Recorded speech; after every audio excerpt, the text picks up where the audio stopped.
And we are live now. We're live? Yep. Ooh, all right, let's go. We'll go live over here on Instagram. Welcome, everybody, to the Patrick Carr Show.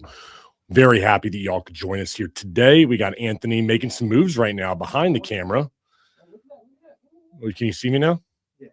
All right, you can see me now, huh? You can see it's just making it better. All right, ice cold beer here. It's just kidding. It's a ghost, everybody. It's a ghost. Everyone calm down. It's 8:30 in the morning. It's about 30 minutes before we can start drinking on a Thursday. Oh, man. There we go. Love my ghost energy. Welcome, everybody, to the Patrick Carr Show. Thanks so much for joining us. We've got a little bit of an early show here today for you because we do have a representative, Anna Eskamani, coming in this afternoon. Very happy to have her coming into the show and be able to ask her some questions about her plans for Orlando as the front runner for the next mayor, as Buddy Dyer will be exiting the city of Orlando. So we're looking forward to having her in the show, but we've got an exciting one for you here today for joining us from your car, from your kitchen, from work. Thanks so much for joining. We got some exciting stories that we're going to be able to get to. Anthony, anything else going on your end, or can we jump right in to today? No, let's jump into some crazy stuff. Man, let's jump into some crazy stuff. You got it. Folks, if you didn't know, there was a big photo op in downtown Orlando. If you missed it, you're not the only one because most people were not interested, but it happened on Tuesday morning. The mayor, city commissioner, and a bunch of officials who you have no idea who their name are, took some photos with some shovels and posed for some cameras on Church Street. What are they posing for? They are posing for the city block that is going to be turned into a festival street, I think is what they're calling it over here, where they're going to take one block of downtown Orlando. They're going to remove the sidewalks and curbs and expand it basically into like a zero entry pool for walking. So you can't trip over a curb. And they're calling it basically making it a festival street. It's part of the downtown project that we've given $160 million to, and we have no idea if anything's actually ever going to come of it. But what I saw here was I've got to kind of show you the contrast. More importantly than anything, let me turn down the mic here. There we go. If you go right now, I challenge everyone, go to like Google Earth and go over to the city of Miami and just do a quick overview of what it looks like. Zoom in. And what you're going to find is that there's a series of cranes and construction and expansion going on everywhere. Then do the same exact thing for Orlando, and you'll see nothing. You'll see old buildings, zero cranes, zero construction happening in the city. And then I want you to take into account that we're one of the most influential cities that there is in the country. More tourists come here than anywhere else in America. And what does our city celebrate now? And, other cities are putting up 100-story skyscrapers, buildings, condos. Everything is just appreciating and looking good.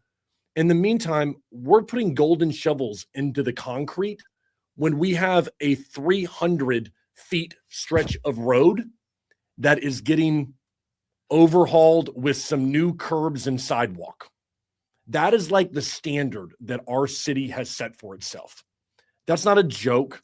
Do you have some of the stuff that you can put up there? Do you have the city, what they put? I put it up there a little bit ago. Okay, so I don't have the live feed in front of me. I can go back over to it, but that's what they're looking at, Anthony. That's like the celebration from our city officials is a 1 block stretch of street is being turned into being festival ready so that we can, I guess people won't trip on the curbs when they're walking on Church Street. I don't know if people knew this, but Church Street at one time was the 3rd most visited attraction in all of Florida. Really? Yeah. How the mighty have fallen. And when I watch this happen, there are 2 things that come to my mind, Anthony. I want my viewers to understand this about Orlando. Number one is just, I guess there's 3 things. Number one is just how pathetic it is that this is what this city has begun to celebrate. A simple 1 block stretch. We've got some brick being ripped up and some sidewalks being put in. Yes, progress in Orlando. We got this thing. Okay. The next thing that jumps out to me is the dichotomy of the reality on the ground and what our city officials are telling us. Look at this picture right here. That is what city officials want you to believe Orlando is about.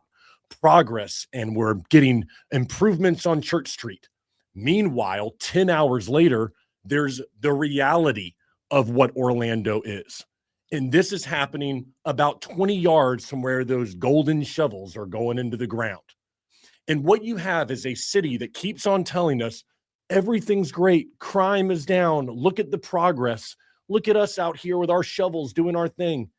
Meanwhile, when you dig beneath it, there is no progress. There are no buildings going up. Crime is sitting there in our streets. They're not safe. People don't want to go downtown. Rent, you have people, or you have buildings that are empty. Vacancy rates are up. Small businesses are flocking out of Orlando. Schools in Orange County are closing. Property taxes continue to go up. Like, what is going right in this city right now? But our leaders are out there with their shovels on a 1-block stretch of downtown, touting the success that they have and being able to reshape our downtown landscape. Now, if that wasn't enough to upset you, and I can't exaggerate this because Anthony and I verified this and did some research this morning, I thought, okay, it's absolutely insane that they are going to be taking 1 block from Garland to Orange, ripping up some sidewalks, and they're going to be paying $5.2 million for that. I was like, that sounds a little bit much, but okay, it's not that bad. Oh, it's bad. Folks, if you don't know Orlando, or if you're just new to Orlando, they're doing this rip up of sidewalks in 3 phases. And so they're taking little portions of this 1 block of street, ripping it up at a time, and putting down some new stuff for people to walk on and they can drive over. It's literally just like repaving a road. All right. It's not a big deal. The city awarded a contract from Garland to the railroad tracks, about 500 feet of road, for $5.2 million. That's just phase 1. The entire street, which is like maybe a quarter of a quarter mile, I mean, it's not like an eighth of a mile, it's nothing, is over $12 million to rip up some sidewalks and to crush some curbs. So that is, if you just take my rough estimates right here, okay, from Garland over to the railroad tracks, that's about $10,000 per square foot. $10,000 per square foot to rip up some street and repave the damn thing. I can't imagine the incompetence of somebody who awarded this contract. I want to look here because who was awarded this thing? Atlantic Civil Constructors. Atlantic Civil Constructors. They must have gone out after the meeting with our city council and just thought to themselves, what a bunch of idiots. Like crack beers were like, can you believe these morons awarded us $5.2 million for 500 feet of street? We want to do government contracts forever. That's exactly what these dudes were doing when they saw that they can get $10,000 per square foot. And they're like, sure, we'll do that for you. Thanks. Meanwhile, we get a photo op, meanwhile, the city council gets a great photo op out there on the brick streets and goes, man, we're making some real progress here. These people are a joke.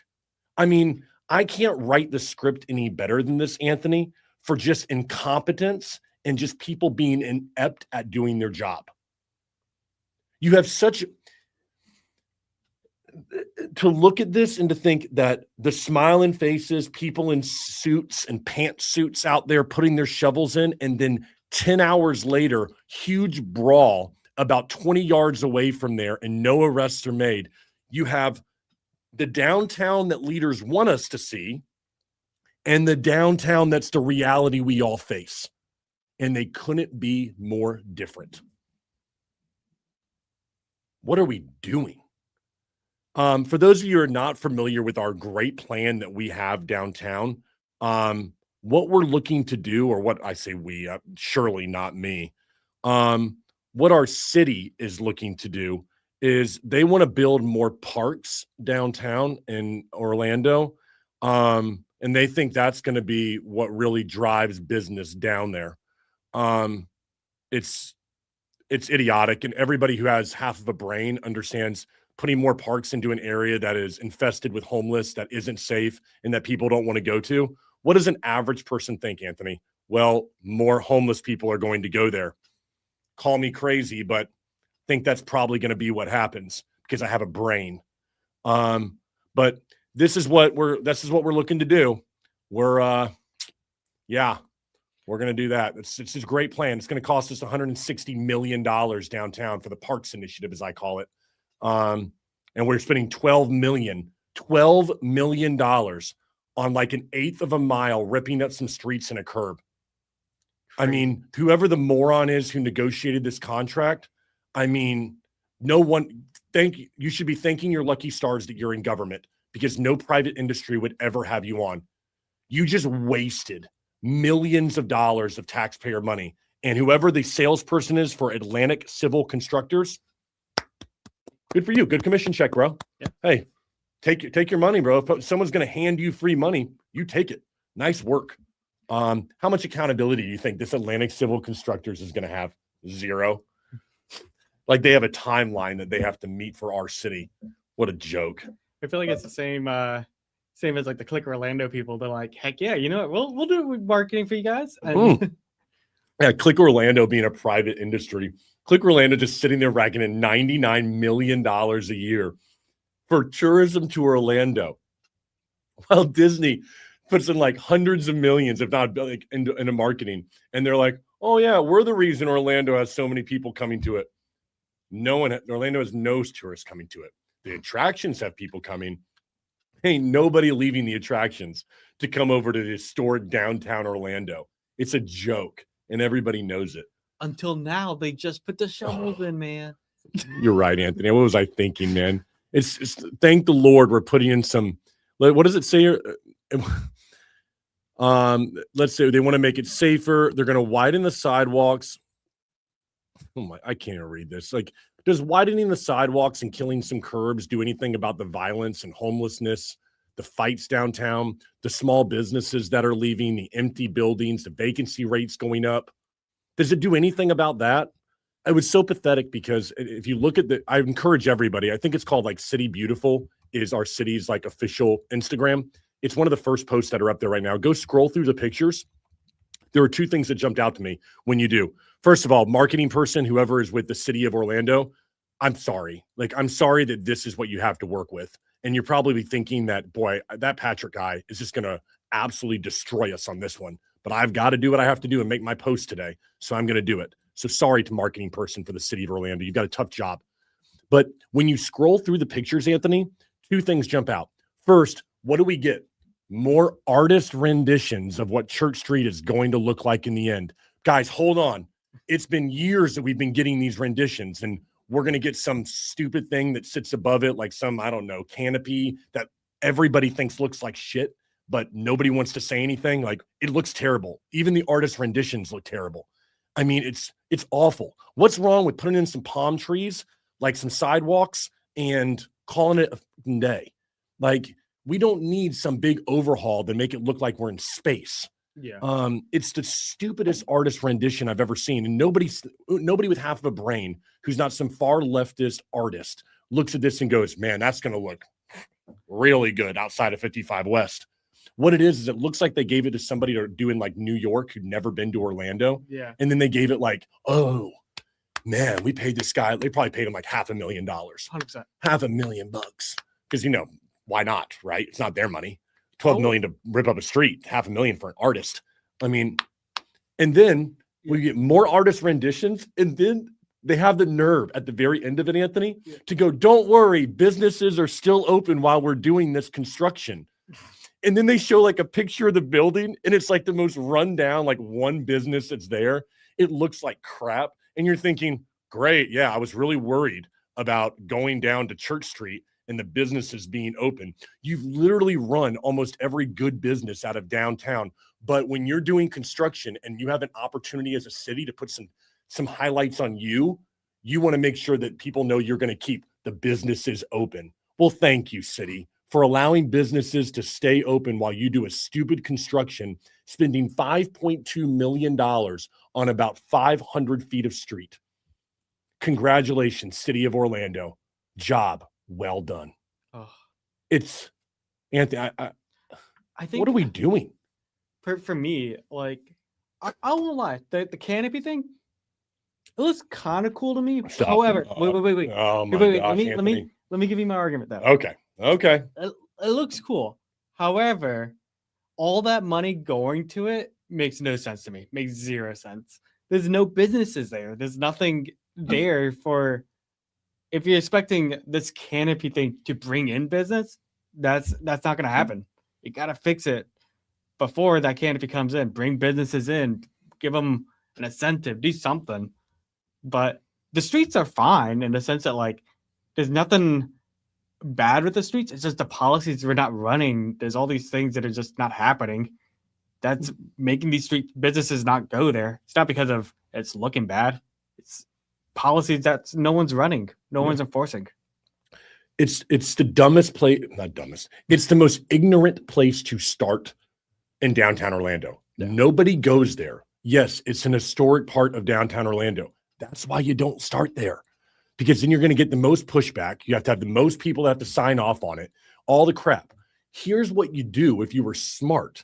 Okay. Number one, you understand this. Until we fix our problem of violence and homelessness downtown, you can make the prettiest streets in the world. No one's going to sit on them with their family while they're approached over and over again by a guy like tweaking out on drugs. Exactly. Oh, it's like, no, like that's number one. So you can't put the cart in front of the horse. You solve the problems that we have at hand, that you have the resources and people to do immediately. Then you can spend money on projects like this because they make sense. But you wouldn't start with Church Street. What you would do is go, where are people spending their time? Where is it visual? Look at the broken windows theory, okay? Everybody, if you don't know the broken windows theory, it says in a city, it started in New York. If you allow things like a broken window to go unchecked, people will think that it's okay to, I don't know, let's say leave a door on unhinged, or it's okay to throw trash on the ground because you see a broken window, and then what that leads to is everything else is okay, and it just decays a city over time. So where is that happening right now? It's happening most often on Orange Avenue, which is the main heart of downtown Orlando. That's where people are seeing our city. It's not a large downtown's not big, but that is our portion. So wouldn't it make sense to start with, I don't know, some simple projects on Orange Avenue to make it a more attractive place for residents who come, like, drive through it every day? I mean, call me crazy, since nobody drives down Church Street ever. Like, the only time you're driving down Church Street is when you're trying to get around some traffic right now. Nobody ever goes there. And so they start with a place that nobody goes to, where there aren't any businesses right now, except for like 2. And they're not expecting any more foot traffic with this because they understand the problems at hand. They're just knowing that they're getting screwed over more by construction, and they're going to get less and less business now from the city. Great. Nice job. Shut those businesses down. Put a dagger right into them, the city did. But you would start with places that you can actually make a difference. And you don't have to do $5 million projects to make a difference. I'm smart enough to go, those buildings on Church Street or on Orange, let's say those buildings on Orange Avenue, are they owned by the government or are they owned by private entities? What do you think? Buildings, just an average building on Orange Ave. Private? Yeah. Owned by a private company, right? Yeah. So if you were a city and you went to that private company, I don't know, let's say you had like $5 million, all right? And you wanted to go, hey, Bank of America, we noticed that, you know what, you could probably use some, I don't know, landscaping out front. And we're thinking about doing something that would make Orange Avenue a lot more like homogeneous looking. In other words, let's make it look like it's one street, not like it's a bunch of separate buildings and that none of it makes any sense. So we'd like to do that. Well, how do you plan on doing that? We'd like to give your building, at least the first floor, a facelift and landscaping all out front, redo the sidewalks all the way down Orange Ave, so that for a mile down Orange Ave, everybody's going to see beautiful landscaping.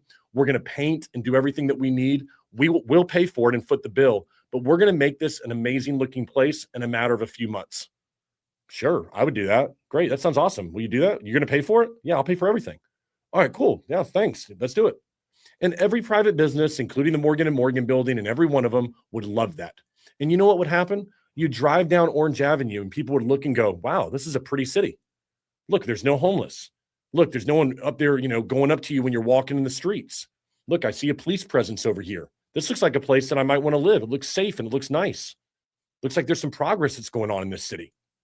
But instead, we're ripping up a 500 feet stretch on Church Avenue that nobody goes down, and 500 feet at $10,000 per square foot for $5.2 million. Meanwhile, you can go walk down Orange Avenue and you can see all the real reasons why people don't come downtown. It's like every day, Anthony, our downtown leadership just gives us something else to look at them and go, could you do something even dumber? I can't wait for Friday, tomorrow. I'm sure we'll get a story about something else dumb they've done. Who sits in this office? Like, is there like, I hope they all like sit in one office. I would love to be like in the lunchroom with these people. Like, who are they sitting around going, things are going good? I feel like what a joke. I feel like in my head with these, like I like progress, I like renovations, all that stuff, but I think Buddy Dyer is living in not 2026. He's living in 2006. Like he's looking at it from when Orlando was better back in the day, 20 years ago. It's not the same Orlando 20 years ago. It's a different Orlando now that needs to get fixed. And these renovations aren't going to fix the problem. You're absolutely right. I won't be going to Church Street, nor will you, nor will anybody else. I was going to say I'll check out these, see how everything's going, but no, I won't, because nobody goes to Church Street. If I was ever wait, can we talk about this too? The shovel thing that like the oh my God, we're starting this thing. Yeah. Let me pull this picture up again. Show me. There's no one there. So I haven't seen the actual live video yet. True. Like I haven't seen, but I've seen like some Instagram like videos and stuff. I bet there were like 10 people that were there. Yeah. And it's only because like somebody at Channel 6 or Fox 35 had to go do it because they want the relationship with like the city leaders. Yeah. But can you imagine like city leaders are out there? Are they really touting this as some big success? I mean, I hope that they look at themselves like Shan Rose, who was out there, our District 5 commissioner, the one who in her same district, 55 West, which is to the left of that photo, or I guess in that photo, it's to the right. Yeah. It's to the right. There was a huge brawl there 10 hours later. So great job, Shan Rose, in your district. But what did she say? Downtown has never been safer, was her quote just a couple of weeks ago to Spectrum. Just how detached from reality do these leaders have to be to think that, number one, that downtown is safe, number two, that ripping up 500 feet of street should cost $5.2 million, and that ripping up that street is somehow going to improve downtown. Mm-hmm. You have to be a complete moron, which luckily it seems like our city leadership is right up that alley. Still find it funny that just literally less than 12 hours that fight happened, literally like a rock throw from where that happened. Yeah. I mean, you could easily throw a rock from right there into this little, right underneath 55 West. And it's such a dichotomy. It's such a difference between it shows such a stark difference between what leadership tells us and the reality on the ground. I know we got to move on to the next story because we know this one is, we'll get another story from our city leadership tomorrow. It's not to worry. We just have to basically just look out for whatever they do next. I'm sure it'll impress us. The next story is one that is being told all wrong. And it's coming from Orange County. So we're moving from the city of Orlando into Orange County on this one, everybody. And everybody is getting this petition that teachers submitted to Disney all wrong. If you're not aware, this week, Disney workers and Orange County teachers carried in 5,000 signed petitions and presented them in a bargaining session. That bargaining session is happening between Orange County attorneys and Disney attorneys. To get those 5,000 signatures, they knocked on more than 67,000 doors. Their message to Disney: drop your tax lawsuits so that schools can get their money. The real thing that's happening right here, though, is completely different. Orange County is saying that, well, Disney is suing us, and so we can't pay teachers. Not so fast, everyone. Since 2015, Disney has sued the Orange County property appraiser every single year. They pay the taxes, but then they're suing them, arguing the county is overvaluing its parks and hotels and therefore overtaxing them. And Disney has been winning their cases. They just won a case that knocked out about $43.8 million off the value of two resorts. The county assessed Disney too high. Disney said, heck no, you're overtaxing us, and they've taken them to court. And because the county keeps losing, They cannot afford to pay teachers their raise that they're supposed to get. And in fact, the county has been forced, since they're getting their ass kicked in court, to put $119 million to the side for when they lose the cases to Disney. They've actually earmarked money this year for their loss to Disney. Imagine if you're the attorney for Orange County. This means that the county commissioners and our leadership have said, hey, listen, we don't believe that you're even going to win or have a chance. We are already preparing for the loss. We're just going to put $120 million to the side for that to happen. Boy, but we've got faith in you. Go out there and fight the good fight on our behalf. So it's very easy to go blame a multi-billion-dollar company when they are just trying to say, we're not paying that. And you know what? I think the county would actually have a case if Disney was refusing to pay. But that's not the way that Disney has operated. They've been very strategic about this. Since 2015, when the county has come knocking and they've like, hey, we need this money, Disney has paid it. They've told them, we disagree with you and we're going to file suit against you for it. But okay, we're not going to argue. We don't want to be in the papers. We'll pay you the money that you do. But then we're going to decide in court if you're right or we're right. And what are the courts doing? They're siding with Disney. Surprise. The Orange County's attorney is probably some guy from Rollins College. Meanwhile, Disney has the best attorneys in the world on their behalf and unlimited disposal of funds. Wonder who's going to win these cases. And Disney's going to prove their point. And they're taking Orange County to court and winning big. And meanwhile, teachers are sitting there looking, going, hey, where's our money? We're not getting our raise that we normally would get annually. We're like, what's happening? Well, let's just blame big bad Disney for the problem. No. How about you blame the fact that you've overtaxed Disney? Now they're kicking your butt in court. How about you blame the fact that Orange County has had to close 7 schools this year because people are flocking out of the county and don't want to go to school there? How about you blame the fact that you have less money coming in because of that? Like, there are a lot of things that you can blame if you're teachers besides Disney. Disney is not the person or the company to blame.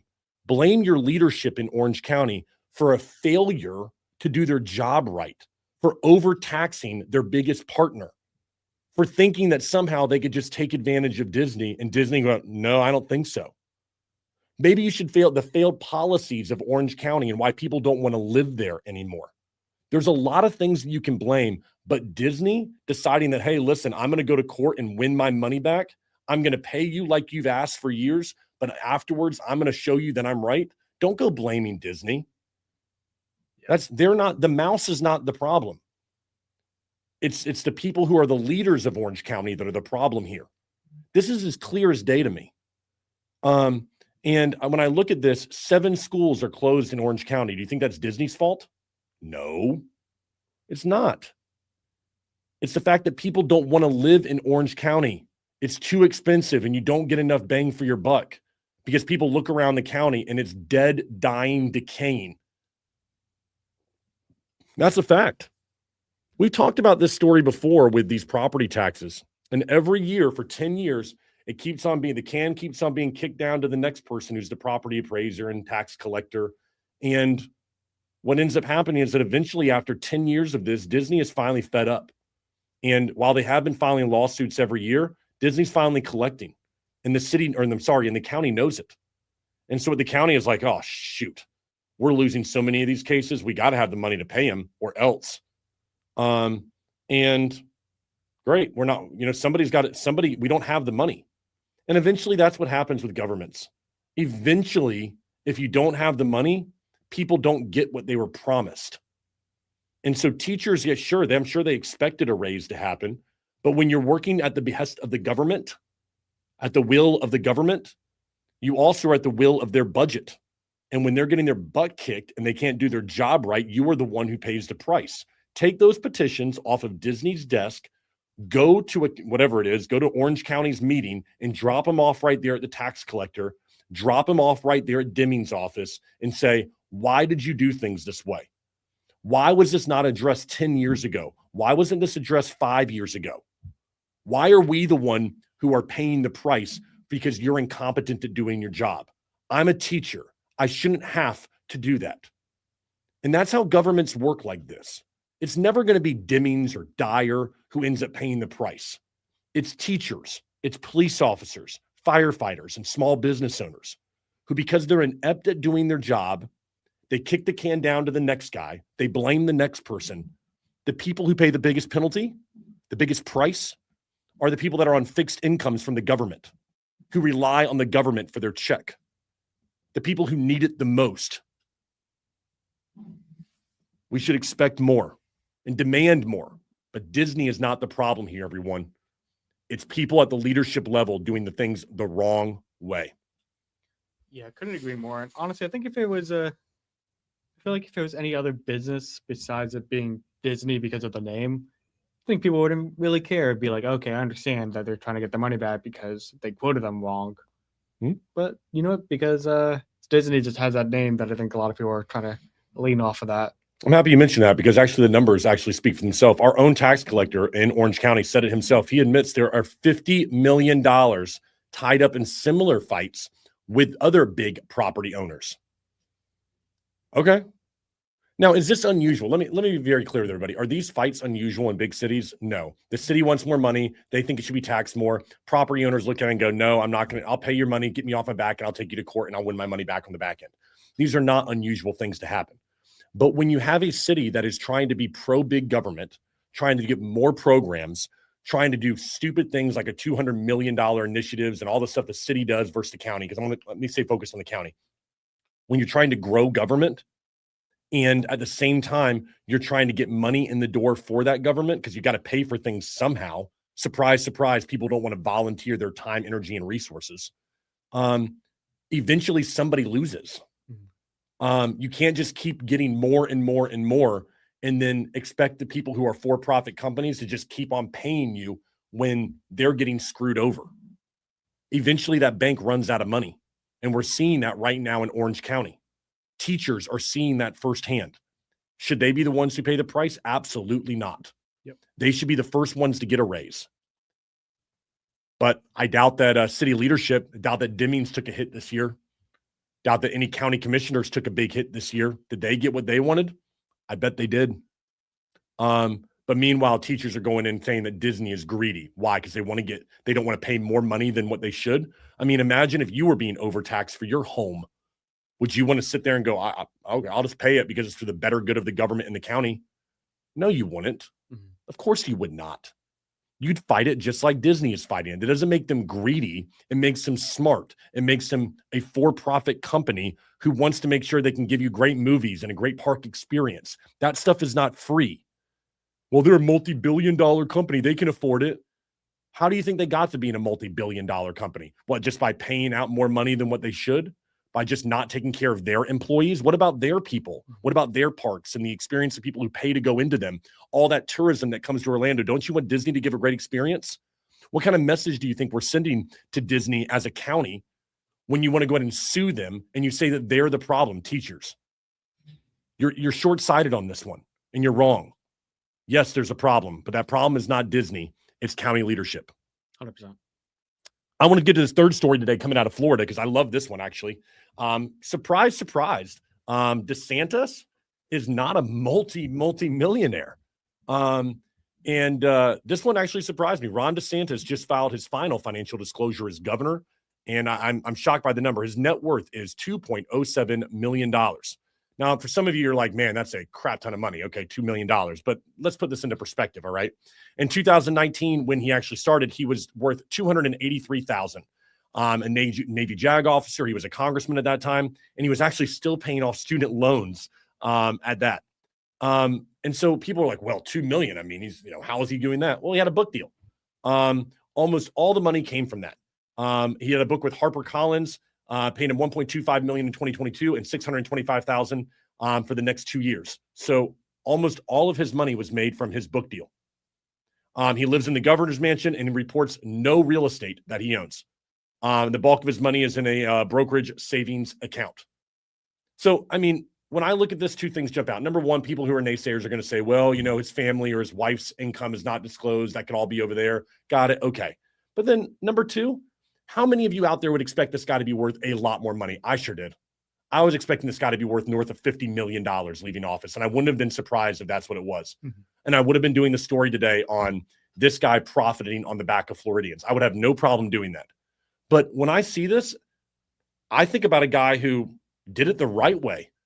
I'm $2 million is all that he's going to be worth with no real estate coming out of being governor of Florida and the most recognizable state governor in the country, a presidential candidate. And he's worth $2 million with no real estate. This is a guy, in my opinion, that's not, I don't want to say not corrupt, because I'm not going to say that people who have those things are corrupt. But what I will say is when I see that somebody like this is leaving office, I with that much money, I think he probably did it the right way. And that to me is promising for whatever he decides he wants to do in the future. It doesn't sound to me, at least on paper, like this is a guy who owes a lot of people favors, right? When I see somebody who's worth 50 million when they leave office after 6 years, I'd be going, who does this guy owe things to? Who's in this guy's pocket right now? I don't see that right here, which is promising. And I think we all should applaud this. A lot of naysayers are going to say a bunch of different things, but nobody expected that Ron DeSantis would only be worth $2 million leaving office when he was the America's governor for a couple of years and the most recognizable name there was at the state level, and surely the most recognizable politician in Florida's history. Ugh. And yeah, he made some money on a book deal. Good for him. But I think that you can see this is a guy who was not corrupt, at least when it comes to money on paper while he was in office. Yeah. Now, I did some research, and I want to say it's a stark difference between him and the mayor of Orlando. Buddy Dyer has been in office for over 20 years. I was not able to find one financial disclosure for Buddy Dyer. Not one. I mean, we have people that are doing wide range of estimates, but without any kind of verification, there's no way to know. So on one hand, we've got a governor who discloses $2 million after 6 years of service, most widely known name there was in Florida, arguably the most widely known politician that there's ever been in Florida. And then we've got a city mayor who's been in office for 20 years, and we can't find a financial disclosure of what the guy is worth. Yep, everything's on the up and up in Orlando, but don't you worry, we're breaking ground on Church Street. It's just such a stark difference to me, Anthony. Now, I know that you may disagree with this one. What are your thoughts on it? No, I mean, I agree. I think it would just be weird if like he was leaving with a lot of money. Then it's like, oh, like you were saying, like, where is he getting this money from? So, I'm kind of glad that he's just doing it the right way. On paper. On paper. Yeah. Right. Okay. And then like people will say, oh man, what about his wife? His wife's disclosure, all the stuff's in his wife's name, whatever it is. Okay. Isn't it a little bit refreshing though, folks, to see that we don't have a guy leaving office worth $50 million with stock options and 3 different houses and boats and cars and all that stuff waiting on him? At least that's the case. Can we just find that to be a little refreshing and take the win as a public here? I think we can. Speaking of winning, there are 2 Florida counties. One of them is winning and one of them is not. We've already talked about the one that is not winning, which is Orange County. But just 50 miles away, there's definitely one that is.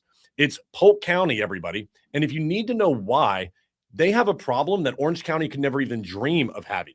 They need to hire full-time bus drivers. They're looking to hire 70 open positions in Polk County right now because they have a rapidly growing population, and there's been so many recent retirements that are coming to Polk County. So I want you to think about that. We just did a story about Orange County and teachers trying to go over there to Disney and petition them and say that they're wrong and we need our raises. Meanwhile, 7 schools are closing in Orange County this year, and just 50 miles away in Polk County, you can't get enough bus drivers because so many people are flooding there. They need more transportation to get to their schools. Yeah. People vote with where they live. People vote with where they go. If you have a great restaurant in a city, people will go there because it's got great food. You can sit there with an awful food in a restaurant, put all the marketing you want to it, but eventually the game is up. People will figure out the food sucks and they're not going back to the restaurant. Orlando is the restaurant that has terrible food and just sits there with marketing going, visit Orlando. Polk County doesn't have any visit Polk County, visit Haines City, visit Lakeland, but the food is good and people like it and they keep going back to their favorite restaurant. They're voting with where they live, with where they send their kids to school, with where they want their tax dollars going, with where they feel safe and they have a sheriff's office that they feel like actually supports them. That's where people are voting with. And if you need to see the numbers, look at this.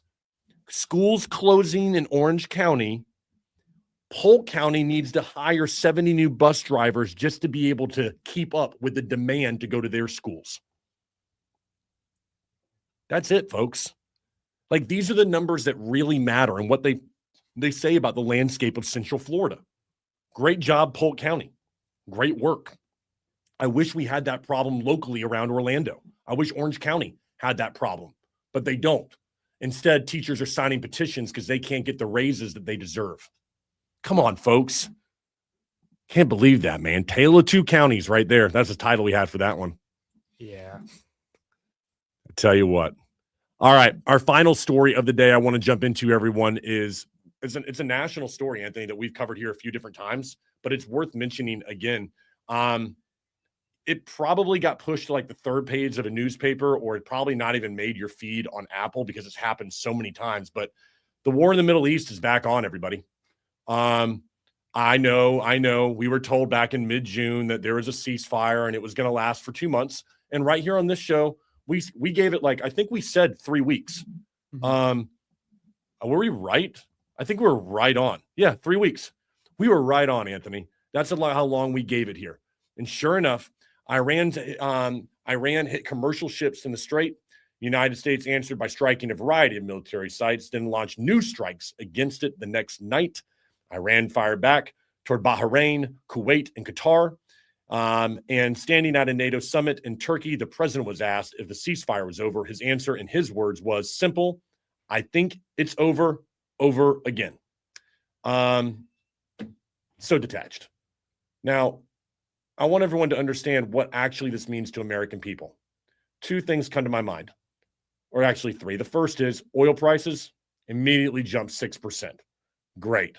People were just starting to feel a little bit of hope in this summer. Man, I got a little bit of more money back in my pocket. I'm seeing these gas prices go down. Boom, right back up. Hits people right where it hurts, especially if they're driving for a living, okay? I mean, you're talking about these private drivers for semis, stuff like that. You're hitting them hard. Got it. 2 things beyond that. Once people see that that's happening, number one, the average American has no idea why we're even in Iran right now. Not a clue. At this point, people are going, what does this continue for?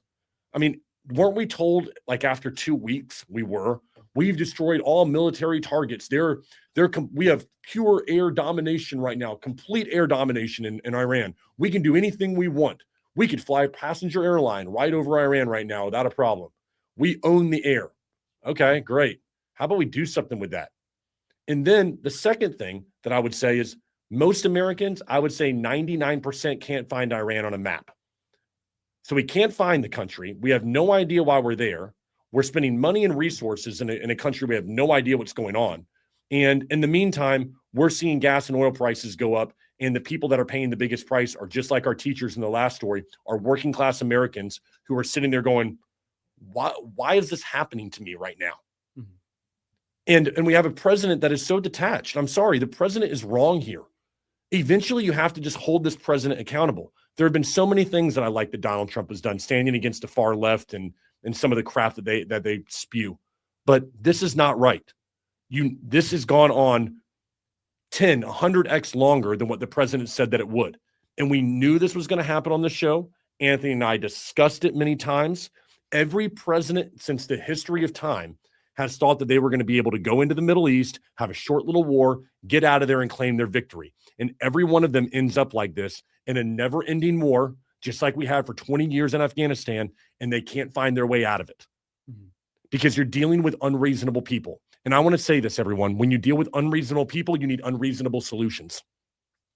That's a fact. The only thing that people in Iran, the only thing that the Middle East, the only thing that these people respond to is strength. That's it. So America has to make a choice. You all in or you're not. So if you want to be all in, go out there and do it and get it done. What we can't do as Americans is sit there back and forth for the next 10 years, which is what every president does. They get like their foot in and then go, okay, well, let's do a ceasefire. Okay, I gotta show strength. No, I don't want to show strength. And this never-ending game back and forth with the Middle East that most Americans look at and go, can I just pay less than $5 a gallon at the pump, please? I understand that there's some reason that we're over there, some geopolitical NATO thing and all the stuff we have to do to make sure that we're the mightiest and best and we police the world and our military is awesome and we want to show the world that we are and its strength so that no one comes over to, like, I get it. Like, we can go on and on about why we're there. Got it. And you have to think about the pain that it causes every day to a working class family in America. Both of those can be true at the same time. So my message to politicians in Washington would be a simple one. Get it over with. Either do it or don't.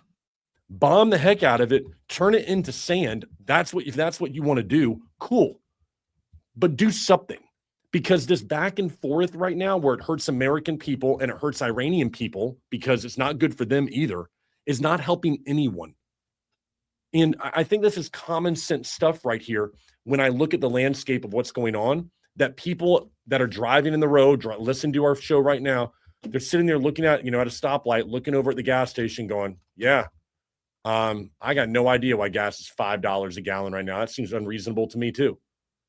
I'm making my $15 an hour right now, and I feel like half my money goes from every day is just driving to work. Yeah. It's just terrible. I mean, Anthony, we've talked about it. Go into Publix, go into Trader Joe's, heck, go to Walmart and whatever you're shopping for your food. For me, I drink those Crystal Light things, those packs. Yeah. I remember not too long ago, man, they were $2.83 for one of those things at Publix. Last night when I went there after work, $4.19 so I can mix my Crystal Light in my gallon jug over there. Americans are paying more and more money and getting less and less. And it's like everybody just thinks you can squeeze more money out of working class people, and you can't. There's no more money to squeeze out of people. I know, I got hit with a tax bill last night. Me and you were talking about it before the show. Like, at what point do us as small businesses, and if you own a small business or you're a leader or someone like Anthony who produces a show over here, listen, time is tough to come by. Money is tough to come by. We all are facing it. Sponsorships, contracts, every one of them count. And when those things come in and then you see so much of it go to taxes, so much of it go out the door. And while politicians think that you can just take more and more from you as a business owner, you're like, man, enough. I'm not like a wealthy man here. You're sitting there thinking that because a business makes $3 to $5 million a year, man, tax that son of a gun. He's a greedy guy. Or he's making $5 to $10 million a year, greedy. He doesn't need to make $750,000 for the year. He can make $500,000 and be just fine. And so people look at this, and what it does is it begins as an entrepreneur. People start to feel like, man, I feel defeated. I feel like every time I make a little bit more, I just got somebody else with their hand out that I've got to give it to. And I think more and more Americans are feeling that way as they go to the store, as they go to fill up their tank, as they go to TJ Maxx to buy something for the house. Mm-hmm. They're seeing what used to cost $12.99 is now $16.99. And those add up over time. It's like everywhere you go, every time you step out of your house, it's more money out of your pocket. And that's frustrating. Yeah. And it's demoralizing. And especially when you're on a fixed income. And I understand where teachers in Orange County are coming from that we talked about earlier. It's like you're again being forced to do more with less. You're expected to do more because your schools are suck right now. And people are probably blaming you for it. You're making less money because of inflation. You're not even keeping up with that. And yet you're supposed to go put on a happy face and you're supposed to go try to be the best teacher you can be for the youth. It's a tough gig to be on. Tough gig. I'll tell you. I think, at least from what I've been seeing, is that I feel like just government's been spending stupid money recently, and just everything just hasn't been. We're just not in a good spot as people right now, and so I feel like there's a spending with Buddy Dyer spending $200 million on this stuff, and then Trump going up for this war, and then seeing all these renovations he's doing to the White House and all over agreed stuff, and it's like, we're suffering here. We're not doing we're not doing good. No. And so the answer, I think most of my audience, I think you all agree. The answer is never more government. The answer is never give more money to our government and they will solve our problems. Ever. It never works that way. The government is the only one that benefits. If you watch my show or you follow me, I'm a strong believer in radical accountability. If you screw up, say you screwed up. If you want to go build a business, go build a business. We wanted to start a podcast. Me and Anthony just broke out a camera, started a podcast. Go do it. There's nothing stopping you from being successful wherever you're at right now. I don't believe that there's some government or some invisible hand that keeps somebody low. I believe you are the one who is going to determine your own fate. It's not been written for you. It does not determine by the color of your skin or your gender or your sexual orientation. It's determined by how much work you're willing to put in, how much pain you're willing to take in your life, and then keep going forward and saying, hey, listen, I'm not going to let that knock me down. I'm going to be like, hey, I am going to be better than the next guy. No matter what happens, I'm going to put in harder work. I'm going to learn more. I'm going to be better. I'm going to deliver a better product than what they do because I am determined and passionate about the product that I deliver and the service I provide. Those people make it. And it doesn't matter about what the government says. You will find a way, and they will find a way. The government's job is to give everyone an opportunity, not an equal opportunity of outcome, an equal opportunity of chance to do something with your life. And if you give everybody that opportunity and they decide that they want to fail with it and they want to go out there and they want to drink and they want to carry on and they want to be meaningless in their life and they want to have no purpose, and that is their choice to go ahead and do that. But get out of the way of people who want to do something meaningful with their life. And when you start taking away that, that's when I have a problem. Invest more in people, in businesses, in entrepreneurship, in giving people an opportunity to make something of themselves. Not into government. The government doesn't need more money. The government needs to get out of the way and let people who want to work hard and make something of themselves go do it. And you can do that. No one's holding anybody back. I'm not as far as I want to be in my life, Anthony, not because somebody did something to me. I had a good childhood. Yeah, we all have problems. Okay. I made personal choices that were bad. I had businesses that have failed because of my own personal choices. I had drug abuse in my life because I made bad choices. I drank too much alcohol because I was not personally responsible, not because I had a bad circumstance and someone forced me to drink the beer. That's the difference between me and government. I believe it's your fault if you're successful, your fault if you fail. When you give more money to government, they believe that it's an excuse, that you can have an excuse for why you don't make it in this world. There is no excuse. It's your fault. Whether you're successful, it's your fault. Whether you're not successful, it's your fault. And everybody knows it. Yes, for some of you, you know what? You're going to have to start a little bit further behind than what somebody else is. So you're going to have to run a little bit harder to catch up with them. That's life. Deal with it.